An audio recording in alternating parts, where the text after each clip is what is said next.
Okay, it is 5 o'clock. Let's go ahead and call to order the work session for the East Grand Forks City Council for Tuesday, June 10th, 2025. Please turn on your microphones, and would the city clerk please call roll? Mayor Markholstead? Here. Council President Brian Larson? Here. Council Vice President Emery? Here. Council Members Tammy Schumacher? Here. Ben Pukshabinsky? Dale Helms? Here. Donald Casey? Here. Eric Gleason? Here. Okay, we have a quorum. Item number 1, Safe Streets for All Safety Action Plan. Ms. Halford, I believe? Yes. Okay.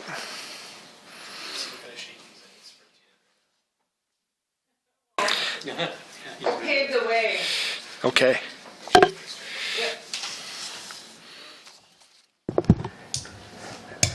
All right. Well, I guess before to get started on this, I can use this time for a little bit of an announcement.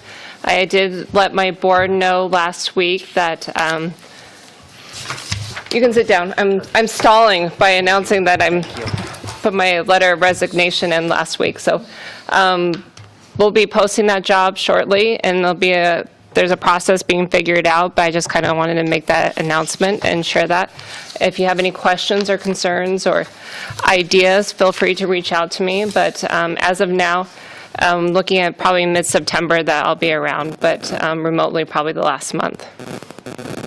Well, it's been great working with you, and we really Thank you. appreciate everything you've done and absolutely wish you all the best. And I appreciate that. let us know how East Grand Forks can help you in their transition. Thank you, Brian. I appreciate that. All right. Well, I've been joined with Lou Weber. He's with Bolton Mink. We've been working hard for the past 2 years on this plan.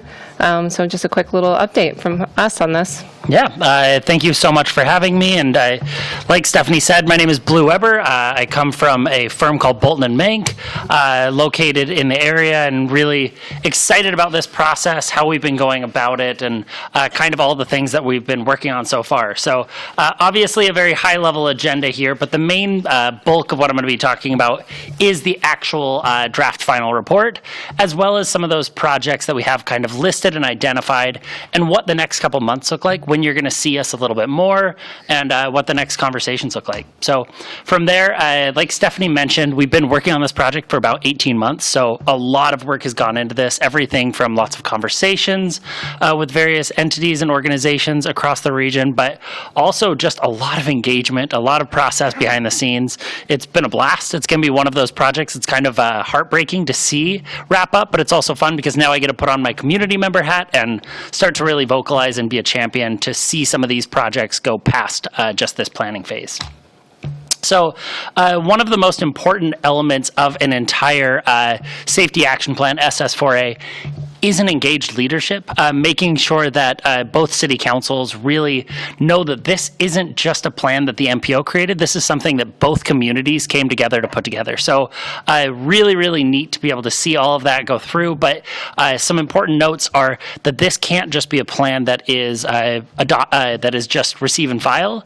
It really needs to see some higher level adoption for some of those implementation grants to actually be able to be applied for. So a really important part for us is what that adoption process looks like, and that's kind of one of the biggest things of what we're going to be working on over the next couple months is really working with both city councils to hear what that looks like.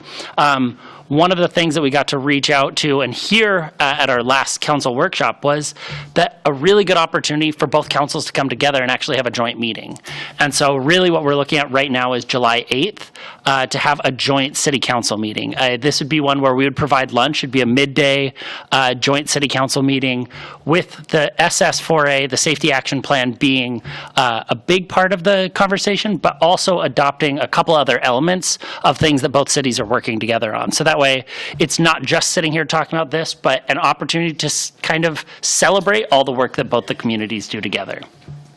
Reid, I don't know if you had anything to add on there. Cool. That's great. So some of the elements of our actual final plan once it's done is a project listing, following a safe systems approach, and really an implementation plan. So how this plan starts to look at actual implementation on the ground. First thing is just kind of going to do a very, very high-level overview of all of the different chapters in here. So I'm going to go pretty quick. Feel free to stop me if you have any questions, but these are going to be kind of the bigger things that we talk about over the next couple months. So a safe systems approach. This is federal standards by federal highway, looking at safe road users, safe vehicles, safe speeds, safe roads, as well as post-crash care. So making sure that we're looking at all of those elements really was kind of the basis for this study. The next was looking at area demographics. So this is everything from the community makeup as well as kind of what some of the traffic patterns are, doing a lot of analysis on all of the data that we have on all the movements in the area, and really starting to look at the goals, the vision for the entire plan itself. From there, alignment with current planning efforts. This is really looking at maybe what some of the current documents are in place. So these are things from the MPO's MTP as well as the Unified Working Plan, really kind of any of the documents, Vision Zero, TZD here in Minnesota. So all of those things go into this process of making sure that this plan represents those and incorporates those into it. This was one of my favorites. So these peer community reviews, these were looking at 4 peer communities across the country. So looking at them based on population, looking at them based on their proximity to major universities, winter climate, which is a huge thing for us when we're talking about our streets and our roads in the area, making sure that we're designing them around our actual winter usage, as well as some similar planning efforts that are going on. What we kind of got out of this was looking at some of the lessons learned. What were some of the implementations that they did? What were some of the policies that they put into place? And probably my favorite thing is one of the things that we saw as a major success across all those peer communities was that engaged leadership. So that was a really big basis for how we wanted to approach. But also looking at what some of the countermeasures are, what some of the ones are that would fit with our public works needs, things like that as well. Probably my favorite part is the public engagement. This is all of the times that we got to go out and talk to different people. I know that we got to actually meet with Chief Hedlund as well on this, and really trying to get as much information from everyone, not just the general public, but the different leaders throughout the community. So that's why we had these council workshops as well. And this was something that both Karen and Brian were served on with those council workshops. But we also had Clarence Vetter also serve on that as well during last month, at the last month of his service time. And so really fun to have all these different processes, but we've done everything from working with our community advisory groups to doing different pop-up events. I know that we touched base with a little over 750 people throughout the entire process. And so that's individual conversations, survey responses, things like that. And that's kind of looking at it more on the quantitative side. I think once you start to dive into the qualitative side, there was a lot of information that we heard on that. The data evaluation is where we really started to dive into our high injury network. So this is looking at every single crash that's happened in the area and then starting to identify roadways based on those high injuries. And so this is really kind of the impetus and the basis for a lot of the Safe Streets for All methodology, because that is where some of this funding comes in for implementation or demonstration. Is how do you start to solve the problems of this high injury network? How do you start to create actual implementable strategies to solve some of those problems? Chapter 7 is where we start to actually outline what those implementation strategies look like. But even more important and even more fun is that prioritized project list. So what we did was we actually started scoring all of these high injury network corridors off of a number of criteria. So first of all, identifying on the high injury network, looking at what the crash rate was, looking at what the safety benefits of these implementations would be, where we had the engagement, where we heard from people, maybe what corridors were number one talked about, and then an equity analysis of where some of these would maybe impact families, people of need, things like that.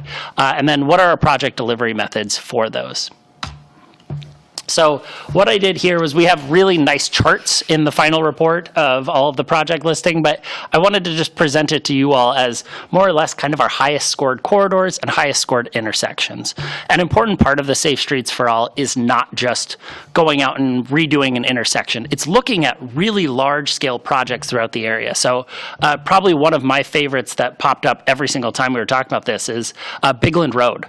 Knowing that Bigland Road all the way from the Murray Bridge out out to the intersection where the Hawk signal is, it's a corridor that both falls on the high entry network and also one that maybe probably doesn't have any of our favorite traffic patterns. And so how do we solve some of those problems without just trying to say we're going to solve it with this intersection? How do we solve it as a corridor-wide idea, and how do we really make the best application when it comes to that funding? And so what I put on here is just those highest scored areas, so you can start to see kind of the themes, knowing that Bigland Road, River Road, even looking at like the US 2 gravel pit, these were some of those intersections that were identified, but also the corridors, looking at Bigland Road, kind of the entire corridor, and the Louis Murray Bridge was another one that popped up. And then the last chapter of the final report is progress and transparency. So this is where all of the data that we've collected, all of the information we've collected, as well as kind of this final phase of adoption and presentations really starts to boil in there as well. And a couple big points is what we're doing now is we're actually going to be bringing out the draft document for the public to comment on next week. And so what my game plan is to share that with all of you as council members and start to get your feedback on this. Give you about a month to kind of look at it and give us some feedback, as well as the public. And then on that July 8th dual council meeting, start to address some of those comments. We'll be working on it behind the scenes, but tell you all, here's what we've heard from the public, here's what you all had to say about it. Maybe there's one chapter that we didn't dive in deep enough on that you all want to hear more about. Really just start that conversation amongst all of us, because ultimately I'm a consultant here. I am a community member who wants to be vocal on this, but at the end of the day, this project will be wrapping up at about the end of August. And so then you're going to have to start dealing with me saying, hey, what can I do to help get some of these projects up off the ground? These are the roads that I drive, that I bike, that I walk. And so I want to see our community do what is going to be best for all of those community members. So we are going to be down Bolton and Mank ourselves. We have a really nice old Model A truck. So we're going to be down at Cruisin' Forks. We're going to have this document out there to talk to people, but we're also looking at maybe an opportunity to kind of publicize it on a little bit larger scale as well. So working on some of those things. That Cruisin' Forks is June 26th down by Blue Moose in that parking lot. So my last note is just kind of a couple things that I thought were really important to know is this is a community plan. This is not just something that the MPO filed for themselves. Both the communities of East Grand Forks and Grand Forks really had to partake in this. This is one of the biggest regional plans. Fargo, just for a little bit of a reference, Fargo had a $150,000 plan. This one was a $400,000 plan. So a lot more expansive, a lot more in-depth, and something that also goes a long way when the federal highway is actually looking at these grant applications. One of the biggest things that came out of all of our engagement with the community is people want safety for all users. This was when we were down at the East Grand Forks Showcase, being able to talk to people and having whole families come up to us and tell us that they bike to this downtown area from the point and have lunch throughout the entire summer. They want better roadways. They want better areas for them to be able to bike to, as well as driving their kids to school. And then another point to just bring up, and I already said this, but that formal adoption is really, really important. So that is my very, very fast, very, very high level presentation. Sorry, I probably talk a little too fast, but we'll be diving a little bit more deep into it at that dual council meeting. Okay, thank you, Mr. Weber. Any questions for the team here from the MPO or the consultants? Okay, just a question, I guess. When we have the combined council meeting, at that point, will we be looking at some visual guidelines, kind of highlighting some of the intersections and prioritization of projects, things of that nature? Yeah, so the way that we're really structuring it is I just went very high level over all 7 chapters. We'll go a little deeper into all of them, but the big thing is starting to look at some of those applications, starting to look at what are the different projects that you all want to identify. Okay. I think it's really easy as the consultant to come in and say, here's the one that scores the highest, but ultimately they're your roadways. You're the ones who are going to decide that. So we do want to show off some of those implementable strategies. Is it something like a roundabout right by the Murray Bridge at Bigland?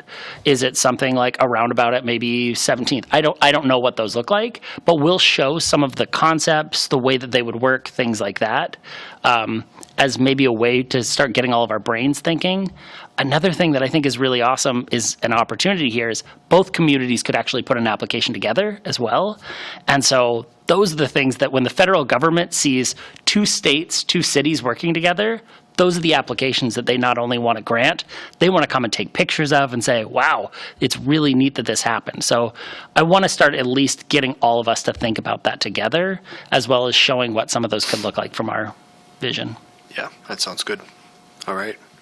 Thank you all for the update. Of course, thank you so much for having me.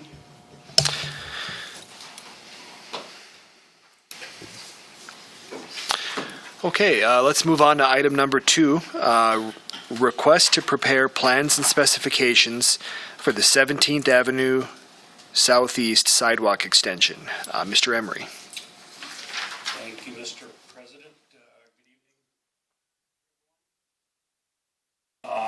evening. So yeah, over the years, the city has received numerous requests from residents to look at adding a sidewalk connection from the end of the cul-de-sac on 17th, basically across the Bigland Road ditch there and back up to, the sidewalk that parallels Bigland Road.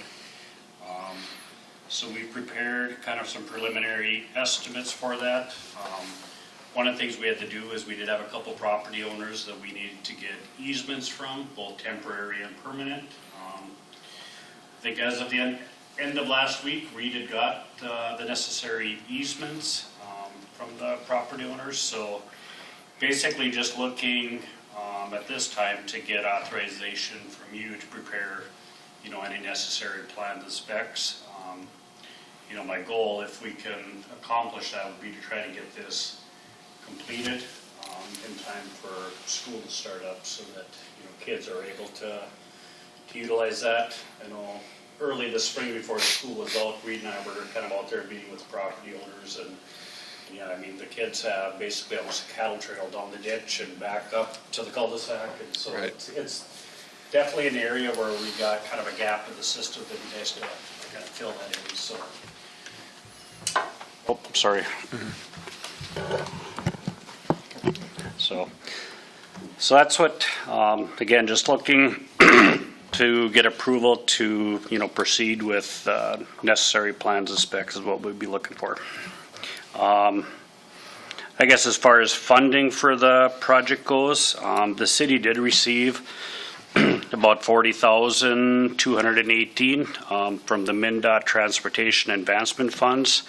And then we'll look at, kind of the remaining approximately $9,000 would just come out of the city's state aid maintenance funds. That's what I got for that one. Any questions? Okay. Any questions or comments for Mr. Emery? One thing I think we should look at here is a lot of the kids, I believe, that are trying to get to the middle school live in that neighborhood that's just south of the road that borders South Point. They're coming from that neighborhood and they need to cross that road. We should make sure that there's a good, well-defined crosswalk there, because they'll have to cross and then get to this new sidewalk to get to the middle school. And 10th Street? Is that 10th Street right there? No. I don't have that street number right in front of me. No, it's 13th. It's 13th. 13th, yeah. Oh, yeah, you're but right, 13th. before they get to that cul-de-sac, though, Dale, they have to get down that road to that cul-de-sac, and it might just be some maintenance striping, just to make sure we've got a well-defined crosswalk. We have done, Hopefully that makes sense. at the corner of 13th and 17th, it would be a striping issue. We do have, we can get the striping out there. However, further down by South Point itself, we have made changes to get people crossing so that they can get to the south side and then they can follow that sidewalk. So I would think like 18th, 19th, 20th, they've all got better access to get across that road and then get on the south sidewalk. It would just be the corner of 17th right there. So. Yeah. And Cars come pretty quick through that dip there, through that intersection. So just to Yeah. make sure that it's restriped and really a safe place Yep. to cross, Yep. Yeah. But I think it's a great plan to connect this and give Yep. them a safer route to the middle school. But yeah, we have made significant adjustments to the east of that, so. Great. Okay, all right. Thank you. Looks like Mr. Emery, you're up for item number 3 here. Consider geotechnical proposal for Point Bridge project. Thank you again. So as part of our 2026 rehab project, we're looking at options to try to reduce or minimize kind of the settlement of the bituminous bridge approach as you come up to the bridger on the East Grand Forks side. Approximately every 4 to 5 years at this point, we're having to kind of go in there, do a mill and overlay to eliminate the dip, and then 4 or 5 years later, we're seeing the dip probably just as bad as it was before, if not worse. So as part of this project, just trying to find, if there's options out there that we can, what we can do to, really eliminate that or reduce it. And without, some good geotechnical work, along with probably some recommendations, hard to kind of decide what we're going to need to do there.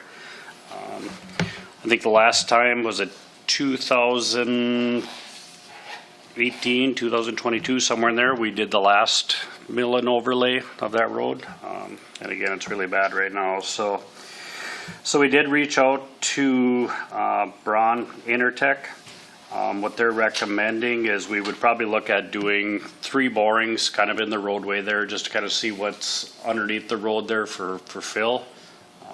I said the part that I'm really interested to see is just how thick the asphalt is there, because it seems like over the last 15, 20 years, all we've been doing is keep adding to it. So, and then they're also looking at kind of behind the back of the roadway there, they would put in what they call an inclinometer. They would do a boring about 140 feet deep there, and then monitor that over the course of the summer and the fall, just to see if we have any sliding or movement of the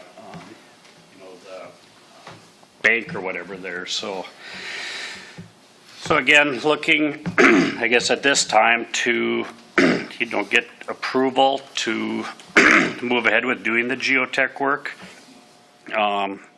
With your approval, we're trying to get that arranged to, do that work probably approximately that June 23rd to June 25th kind of time frame in there, because it is going to require closing of the bridge for half to probably a full day, which I know Jason had mentioned there's some maintenance they want to complete kind of on the bridge too, so we'd kind of try to, schedule that work at the same time. Again, with this project, the city would probably have to pay for it kind of upfront, but then we could get reimbursement through our state aid construction dollars to help kind of cover the cost of that work. So, the other thing, Reid and I have talked about too is, even if, what we find out from this report, if there's nothing we're going to be able to do from a dollar standpoint, as part of this project, just applying for future federal funding, having a good report, with some recommendations would, go a long way in securing future funding too. So that's kind of what we're kind of proposing. So any questions? Mr. Helms. Why can't we not just drive pilings in there and hold that soil from moving? We already know it's moving. We already know that. We've known that for a long time. One thing, like you're saying, is we maybe don't know what's underneath there for soil, what kind, but Yeah. And again, we know there's a problem there. Why wouldn't we just drive pilings in and fix it? The hard part is, to what extent do you drive the pilings? How deep do you drive the pilings? So I think, those are all things that, what we're hoping to take away from this is, get some recommendations. Pilings might be one of them, but, again, is how deep is that slip plane and stuff, so. I don't want to see us go and take all that stuff and take all them samples and then pull all that old stuff out of there and just Yeah. pack more dirt on top of it and put it down again, that's not gonna solve anything. Right. We'll be doing it again in another 10 years, so I'd like to see us make sure that we do the proper thing, I guess. is Well, what I and that's would what say. that's what we're trying to do too. We could put hundreds of thousands of dollars of pilings in there and, maybe not solve the problem too, because we didn't go deep enough or, so. I think getting some good geotech work can go a long way. Mr. Casey? Thank you, Mr. President. Wasn't this done before? Well, I was on the council in the 90s, and we still have the same problem on the end of the Sorley Bridge. It's a fault that runs through there. there was I'm sure we had this project there was a tested before. report that was done in about 2005, so 20 years ago by Midwest Testing. And at that time, they did not even actually do any borings due to concerns with conflicts with some other utilities and such. So they had basically kind of relied on some 1998 and 2000 reports that were done by the Corps, and I don't remember who the other one was done by, but so I mean there have been some, and based on that report, some of the things that they were discussing was, having to extend the bridge 100, 200, 300 feet. So, some of that stuff would be way beyond what the scope of this project was. So, I mean, you're correct. There has been some stuff. The last, again, was done in, like I said, 2005. I don't know. I don't even know if it was East Grand Forks that initiated that study or where exactly that came from, but it didn't seem to be, other than, maybe some much spendier types of projects. There was nothing, really no good recommendations as far as any cheaper options. But would it really be cheaper? They're talking about extending the bridge to make it a permanent fix. If we keep doing the short term, is this not going to continue to happen? I don't think that bank is ever going to be solidified. Right. How long's the Sorley Bridge been there?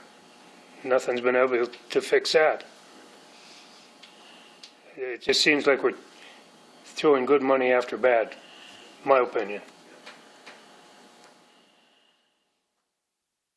Fix it right or leave it. Yeah.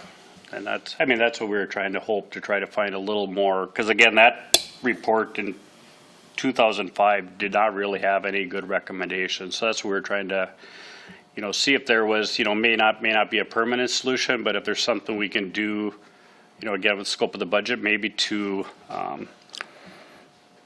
slow down even the settlement, so we're not having to do an overlay every 5 years. If we can get 10, 15 years out of it, that would be better.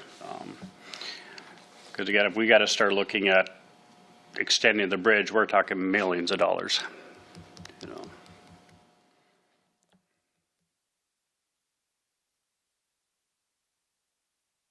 Any other comments?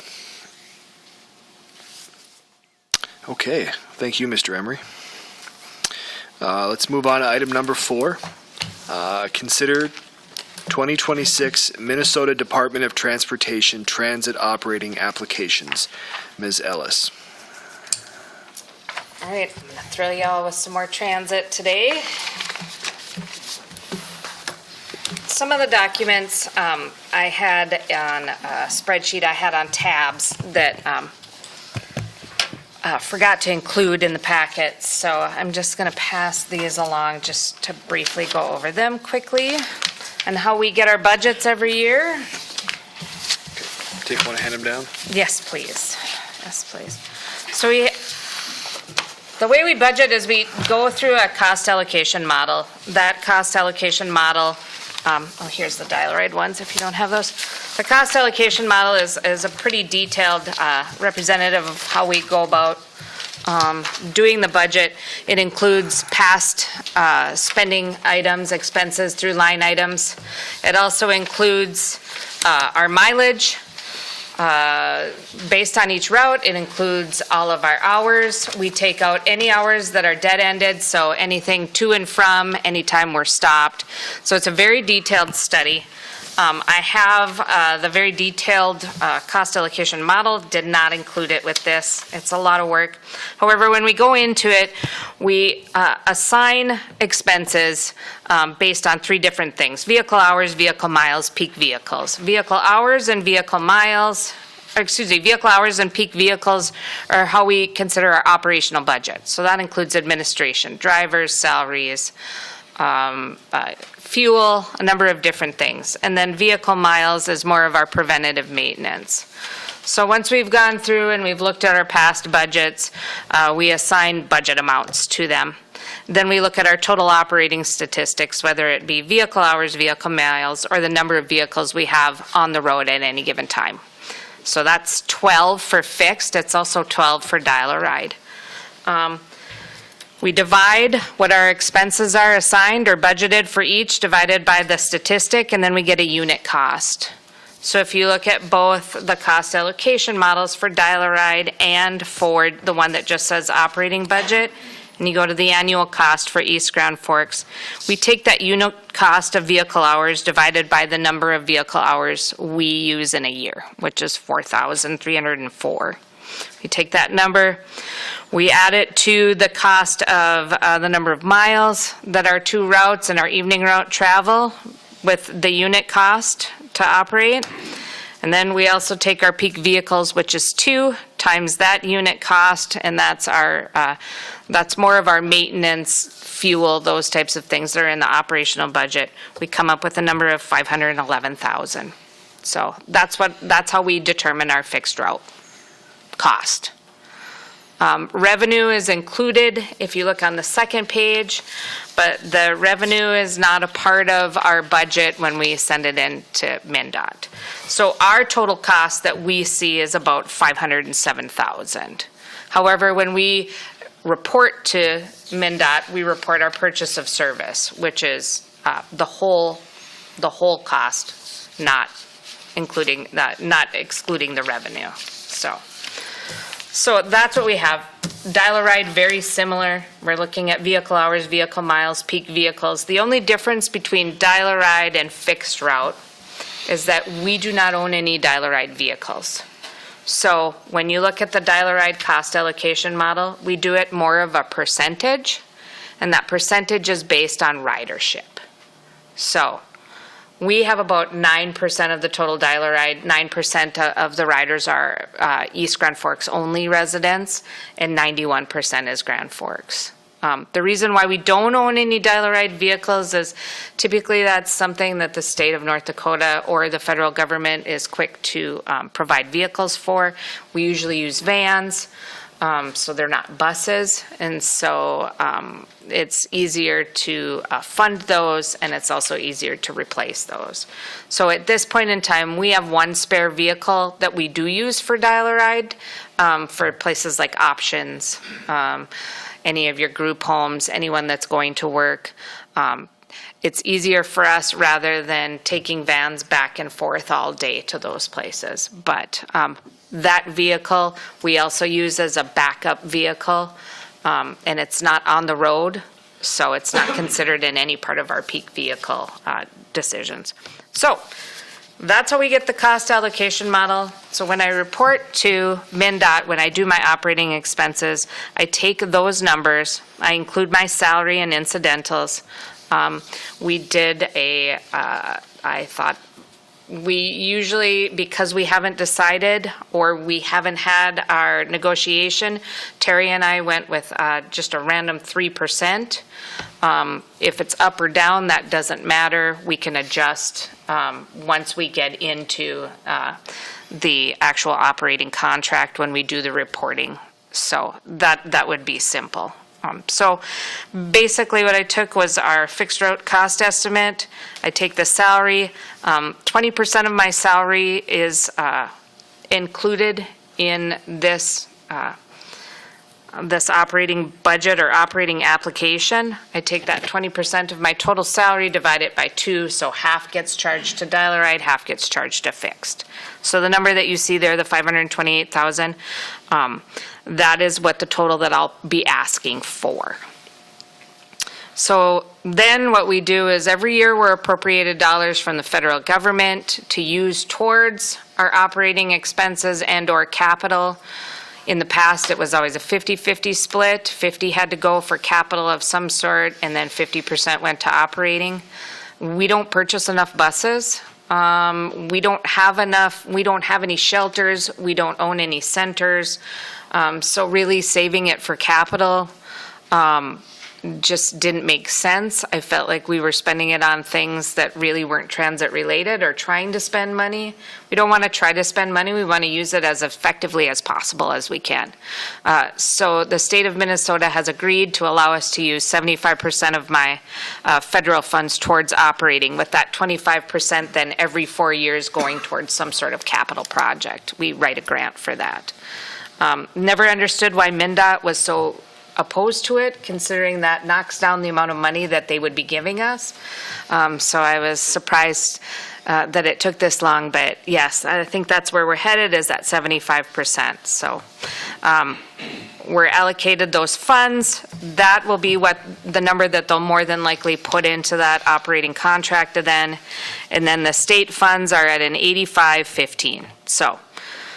So as you can see, the state funding estimate is the total minus the local share. So what they do is they take the 528,000, they take it times 15%. That gives us our local share. So they take that total, they minus the local share and the 75%, and the remaining number is what the state's going to give us.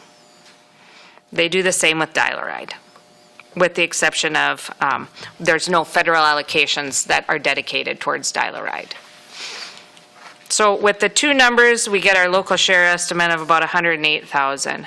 Now that is what we'll budget for, but that does not include, when we do purchase of service, we do all of that now. When we pay the bills, it's minus the fares. So it could be less, it could be more. It's hard to budget. Carla and I, it's just, we like to put in a number that would be representative of what we think it could be, and then it could be one way or the other. The one thing that the state does is they're 2-3 years behind on their audits.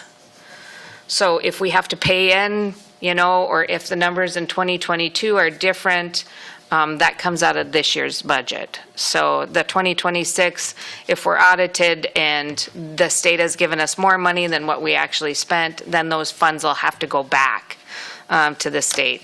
So that's why it's nice to keep that transit reserve fund at 0 or with a little bit of cash rather than in the negative. So that's a very long answer to how we're going to budget, but that's what we're going to submit, and this is probably the first budget you'll see for 2026 from anybody. But transit's my big one, and it's due at the end of June. So does anybody have any questions? Mr. Helms. Can you tell me, what's the annual income what's the annual income that you're bringing in on this busing that we're doing? The annual income, you can see it there. Well, that's, You mean the farebox revenue, or are you talking about farebox revenue and federal dollars? no, or I'm talking just the fare bus. farebox revenue? Yeah, it's very limited. Yep, 5,000. Not necessarily. So some of our, and I should say that that's what we see in terms of in our pocket. We do get some funds back from NCTC. We did currently raise our fares. We haven't noticed, oftentimes when you raise fares, you notice a drop in ridership because of the cost. We haven't noticed that yet. But we're always slow in the summer. The other thing that we do get revenue from is advertisements on the buses. So advertisements on shelters. And that comes out of the total operating costs. So that's when Grand Forks gets that. If it comes to East Grand Forks, it's added into the cost of the purchase of the service. So our purchase of service goes down. So What would happen if the government pulled the cash out from under you? What would happen to you'd probably end up just quitting the busing, or, I mean, is there any kind of a backup plan, type thing or anything, or? not really. That's it. I mean, I've talked to the feds and the state about it. The state is doing a new funding mechanism starting in 2027. So the state is committed. They have a committed fund through the license plate and the tabs. And so that's where a majority of our dollars come from. It's the same with the appropriated funds usually come from, the appropriated funds come from Congress. So it's set in their budget. We have no inclination that they're going to drop any funding for transit. Transit is the one thing that is tied closely to jobs. If you want people to get to work, you have to have transit. We don't have any light rail or any type of service like that. Trains and aviation, those are the ones that we see the most on the chopping blocks. But bus, it really is kind of been a steady. Will continue to be a study. It may just be an adjustment in funds, and then if there's an adjustment in funds, then we'll have to obviously look at service, what we can provide, when we can provide it, those types of things. I guess that would be my concern, because I know they're really looking at pushing hard to expand that light rail down the cities, to surrounding areas, and I could see the way things are going. I could see some transfer of funds going maybe that way, and so that's why I was kind of curious if. Small urban, that's what we're considered, or urban. We really kind of don't foresee our funds changing much. If anything, we see us getting a few more dollars. It's the rural transit that's really the cost driver right now. It's just hard to provide rural service in these rural communities. It's not cheap. And what they're charging people for rides is extremely cheap. $5 for a ride from Crookston to Grand Forks. I mean, theirs is very, very much subsidized. So it'll come down to how the state wants to prioritize. But right now, the state of Minnesota is still very committed to transit, and the federal government is still very committed to transit. And we've got 4 years of allocated funds that we can use for the next 4 years, even if they don't allocate or appropriate funds in 2026 or 2027. We still have funds available to us for the next 3 to 4 years. We wouldn't be able to purchase a bus, but we would be able to continue our operations. So. Okay, thank you. Mayor Olsted. Thank you, Mr. President. Just for your knowledge, the North Rail, that money got pulled back. They took it away from there, so that's not going forward anymore. Nope. So just so you know, they brought it back in because they figured it was going to be not a good thing. It's going to cost a lot more than they thought it was going to cost. Plus, it needed the funds back into the kitty for other things that they wanted to do. So. The one thing that they are having a lot of success with is that rapid bus service, the dedicated lanes in the cities. That has really been working well for them. So, and I know that ridership is up in a majority of small urbans, with the exception of St. Cloud took quite a dip. A lot of their riders were at St. Cloud State. And that was based on enrollment. They lost a lot, yes. And so when the enrollment went down, the ridership went down. But they're doing a good job of trying to bring riders back, so. Okay, any other questions for Ms. Ellis? All right, I see none. All right, thank you. Okay, item number 5. Consider Fire Station Number 2 renovation design and specifications. Chief Boushee. Thank you, Council President, Council, and Mayor. I believe everybody is aware that our Fire Station Number 2 is in need of a renovation. And so that's what I'd like to talk to you tonight about, is taking the next step towards that renovation. Before I get to my request, though, I'd just like to review some background information on this project. Fire Station 2 was built in 1977. It was last remodeled in 1997 after the flood, and that was just a quick remodel to get it back in service. The building is now in need of complete renovation, and that renovation would consider the living area apparatus bay.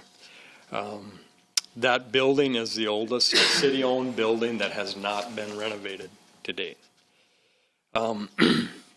Also, a little bit about what we've done so far in the discussions we've had. In May of 2023, Council approved conducting a facility assessment on that building with WIDSEF for $10,500. Then in November of 2023, we reviewed that assessment and we discussed the funding plan. At the end of that meeting, Council was not comfortable with the funding plan we came up with. So for the most part, that was tabled.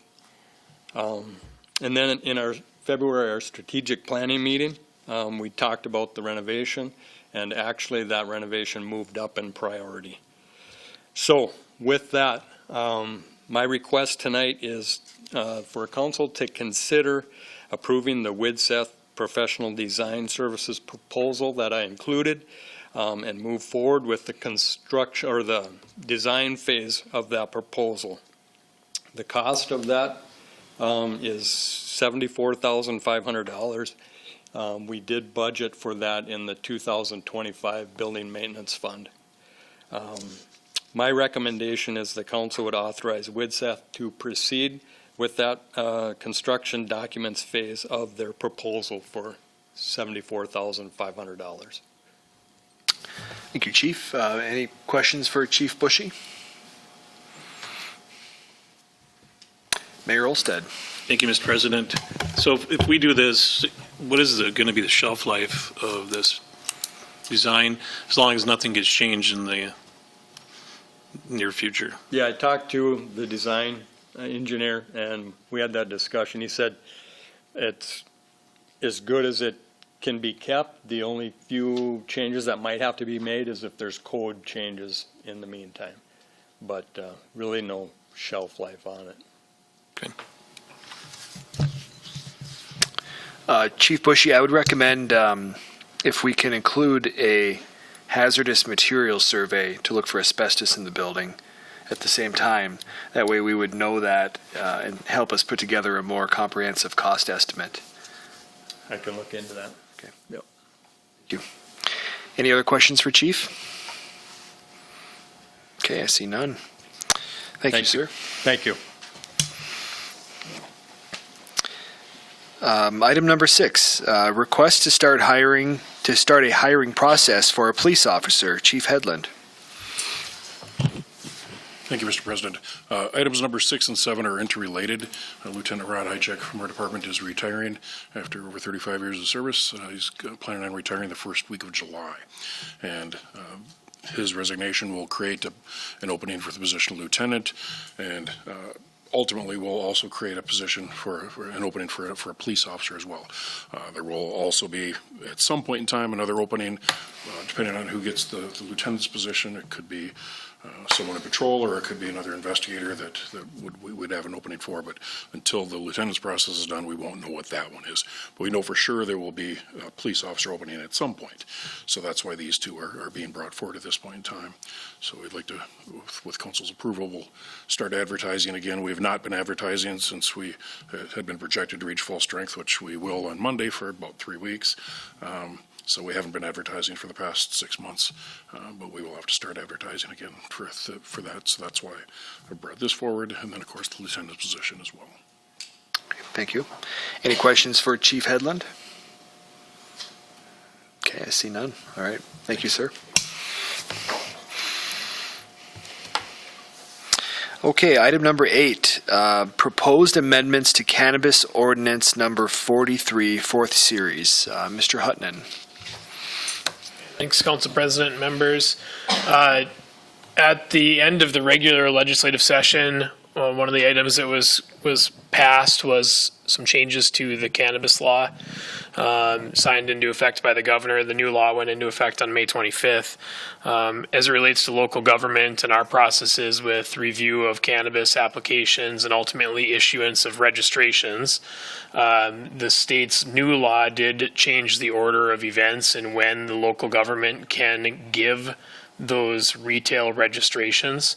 Under the old law, we could not issue a registration to someone that held a preliminary license approval from the state. It required them to have a full state licensure in place before local government could issue retail registration. Under the change now, local government can issue retail registrations to those preliminary license holders that have a desire or a license to open a retail establishment.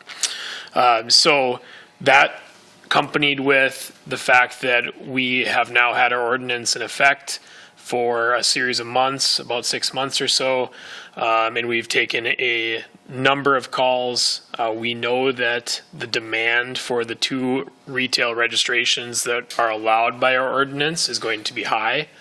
I would estimate it's as many as 10 to 12 businesses that call either Nancy's planning office or our administration office on a weekly basis, checking in on our registration process and zoning compliance type questions. Our original ordinance, which was passed, and I included the snippet of that, was by design fairly vague in how we would accept applications for a retail registration and ultimately select them. We said it would be on a first come, first served basis. And if multiple applications are presented, we would hold a lottery to determine.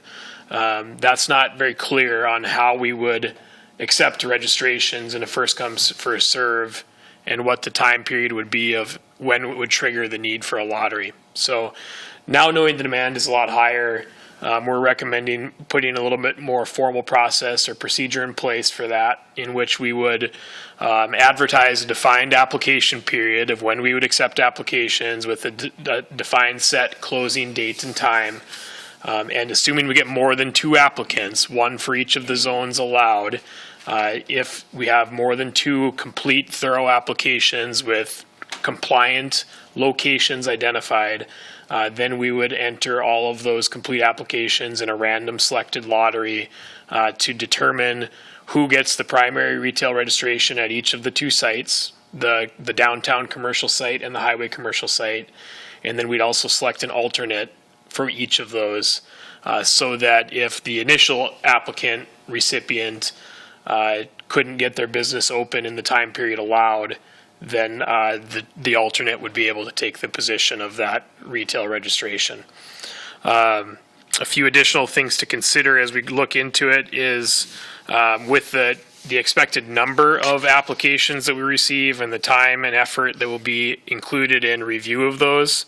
I would recommend that we set a nominal fee for people to be able to apply. I suggested $50. That would, I think, keep everyone honest in their effort to, if they're going to make an application, that they're viable and a true interest in doing it, that we just don't get everyone applying, even if they're not sure that they're interested. And it would help offset the cost for our staff and certainly legal counsel to review those applications. And then the updated ordinance language, as discussed tonight, with your direction, we would bring forward an amended ordinance at the next council meeting for review. And then the last note, as long as we're on cannabis, before I take any questions, is just a note on the legislative tax bill that was approved yesterday at special session. That did increase the cannabis sales tax that will be charged to people ultimately when the stores are opened. And along with the increase in the tax, it removed the local cannabis government aid portion of that bill. So previously, the original cannabis law was in effect that up to 20% of the sales tax collected for cannabis sales would be dispersed back to local government. That is gone. That amount is now zero. The state will collect and retain in its general fund all the revenue generated by cannabis sales tax, and we will ultimately operate our zoning compliance, and once stores are opened, our legal compliance through our police department at our own dime. So with that, any questions? Thank you. Any questions for Mr. Huttunen? Kind of dropped a bomb on us at the end there, Reid. Sorry. Okay, I see none. I don't have anything good to say. So All right, thank you. Item number 9, discussion of residential refuse rates. Mr. Stordahl. Thank you, Mr. President, Council.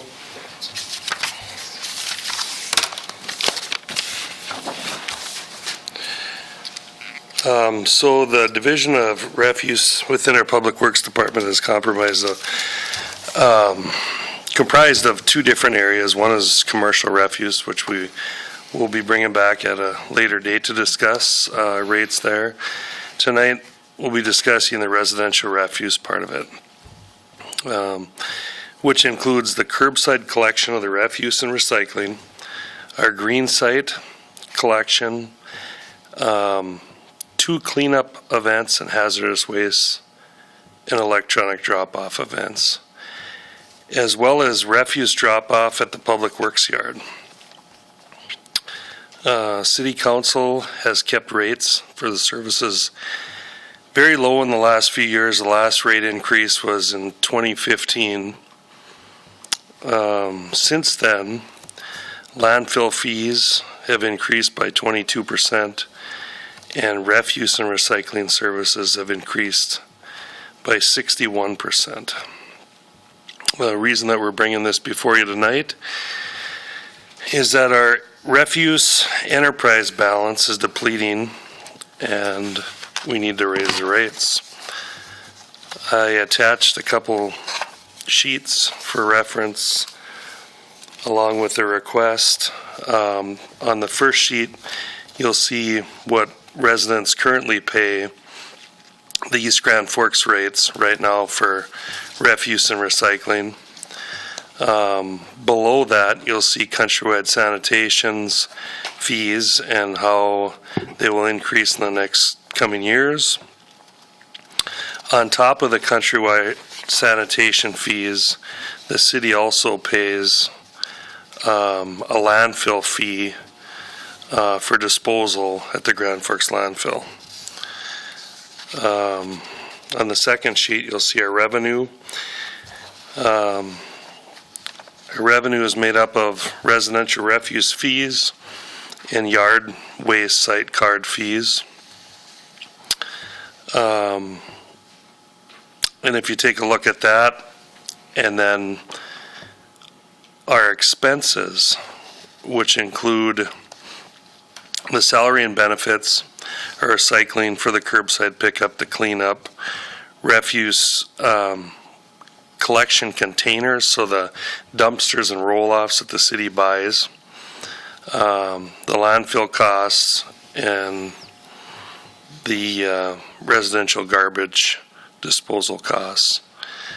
This shows a projection out to 2026.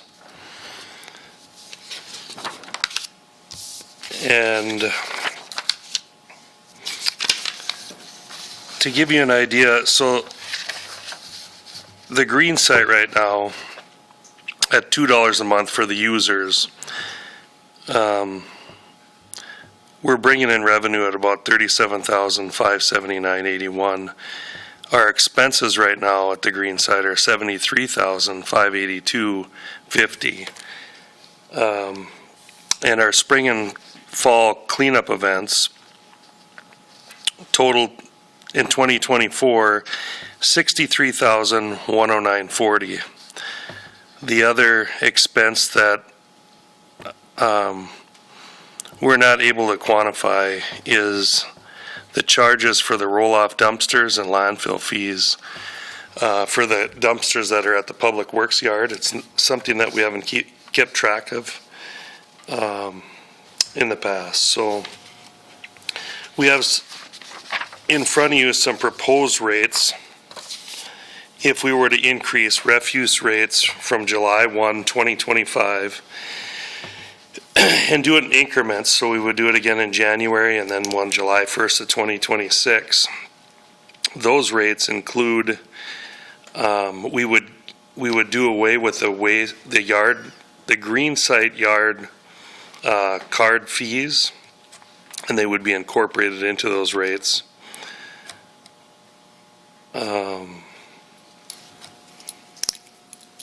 And there's many ways we could do it, but this is just the one I guess we proposed for this evening. Do you have any questions? Thank you, Mr. Stordahl. Any questions for Jason here on the proposed rate changes?